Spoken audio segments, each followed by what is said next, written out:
Assalamualaikum warahmatullahi wabarakatuh. Perkenalkan, nama saya Ahmad Sofyan dari Prodi Pendidikan Bahasa Arab dengan NIM 20240820026. Di sini saya akan menjelaskan tugas kuliah dari mata kuliah Psikologi Pendidikan, yaitu dengan judul Lembaga Pendidikan sebagai Sekolah Adab. Lembaga menurut bahasa adalah badan atau organisasi, sedangkan menurut KBBI atau Kamus Besar Bahasa Indonesia adalah suatu badan atau organisasi yang tujuannya melakukan penyelidikan keilmuan atau melakukan suatu usaha. Nah, sedangkan menurut Undang-Undang Nomor 20 Tahun 2003 tentang Sisdiknas disebutkan bahwa lembaga formal itu adalah jalur pendidikan yang berjenjang terdiri dari pendidikan dasar, pendidikan menengah, hingga pendidikan tinggi. Maka lembaga pendidikan sebagai tempat para siswa untuk meningkatkan belajar, untuk mengembangkan potensinya, untuk berdiskusi dengan teman-temannya. Maka di sini tentu lembaga sekolah atau lembaga pendidikan itu penting untuk membentuk adab kepada mereka. Kenapa sih lembaga sekolah harus mementingkan adab? Ya karena adab itu suatu hal yang penting untuk faktor penentu keberhasilan dan kebahagiaan seseorang. Dan adab itu menjadi karakter atau perilaku bagi para siswa. Ketika adabnya baik, maka perilakunya juga baik. Dan ketika adabnya buruk, maka perilakunya juga buruk. Bahkan kata Nabi SAW bersabda, "Innama bu'istu liutammima makarimal akhlaq." Sesungguhnya aku diutus untuk menyempurnakan atau memperbaiki akhlak-akhlak seseorang. Ya karena adab dan akhlak itu sesuatu hal yang tidak bisa dipisahkan. Apa sih pengertian adab? Adab secara bahasa diambil dari bahasa Arab yang memiliki arti adab istiadat atau kebiasaan atau juga perilaku. Sedangkan secara istilah, adab adalah kebiasaan atau aturan tingkah laku seseorang yang mempunyai nilai yang diwariskan dari generasi satu ke generasi yang lainnya. Bagaimana sih penerapan adab di lingkungan sekolah? Yaitu hal yang paling utama dalam penerapan adab di lingkungan sekolah yaitu mengadakan mata pelajaran adab itu sendiri. Dan adab itu sendiri biasanya dikaitkan dengan akhlak, yaitu mata pelajaran adab dan akhlak. Ketika para siswa sudah mendapatkan mata pelajaran adab dan akhlak dan bisa mendalami di mata pelajaran tersebut, maka para siswa bisa menerapkan adab-adab yang baik yang diajarkan oleh para gurunya dari mata pelajaran adab akhlak tersebut.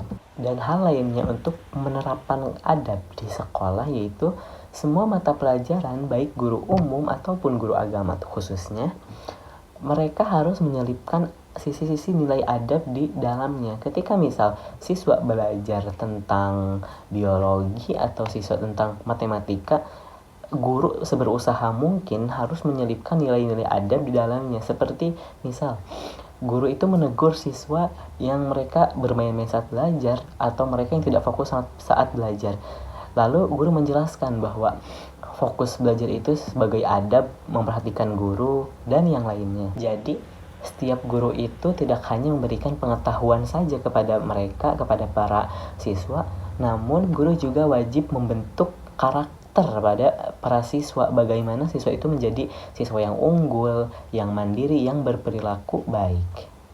Dan hal yang terpenting lainnya yaitu sebagai guru yang menyampaikan ilmu atau mengajarkan adab di dalamnya, gurunya juga harus berperilaku baik, ya karena siswa itu senangnya meniru gurunya. Ketika gurunya baik, ya siswanya juga akan meniru yang baik. Dan ketika gurunya melakukan hal yang buruk, bahkan para siswa itu akan meniru, oh ini baik karena gurunya melakukan seperti ini, padahal ini yang dilakukan gurunya itu jelek. Maka ketika guru ingin menyampaikan adab di dalamnya, gurunya harus terbentuk adab juga di dalamnya, adab yang baik.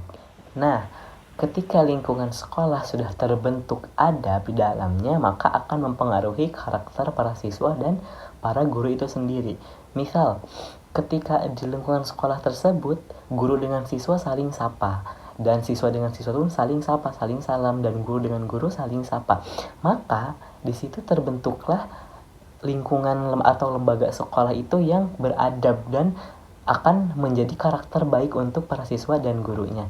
Maka setiap lembaga sekolah harus berusaha untuk menjadikan sekolahnya itu sebagai lingkungan yang beradab. Lalu adab apa sih yang harus diajarkan atau dikenali kepada para siswa? Yaitu sebagai seorang guru harus mengenalkan adab-adab yang baik. Misal kepada para siswa itu mengajarkan harusnya sopan santun, harusnya mereka jujur, saling sapa, dan yang lainnya.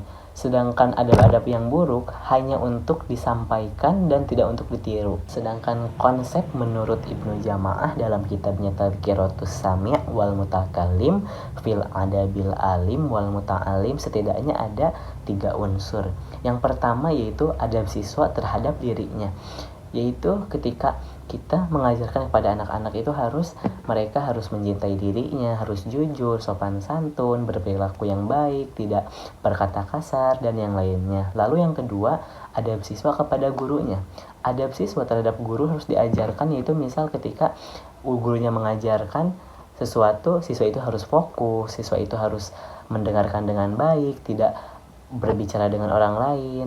Dan yang ketiga, adab siswa terhadap pelajaran, yaitu siswa itu harus memulihkan pelajaran khusus pelajaran agama. Misal sebelum belajar mereka itu membaca Al-Quran ataupun mengulang pelajaran, dan sedangkan kalau pelajaran umum mereka jangan membencinya ketika tidak suka.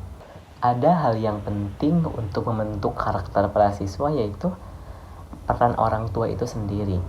Karena orang tua yang melahirkan mereka, orang tua yang selalu bersama dengan mereka dari kecil hingga dewasa nanti.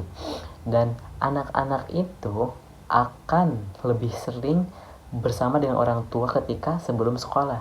Maka dari kecil anak-anak itu, orang tua harus sering mengajarkan kepada anak-anaknya bahwa misalnya berperilaku baik itu harus dilakukan, bahwasannya jujur itu harus ada di dalam diri mereka, bahwasannya ketika berkata kasar anak itu ditegur, ya karena untuk membentuk anak itu berperilaku yang baik. Dan setiap orang tua pasti ingin anaknya mempunyai akhlak yang baik, perilaku yang baik, dan sopan santun ataupun yang lainnya.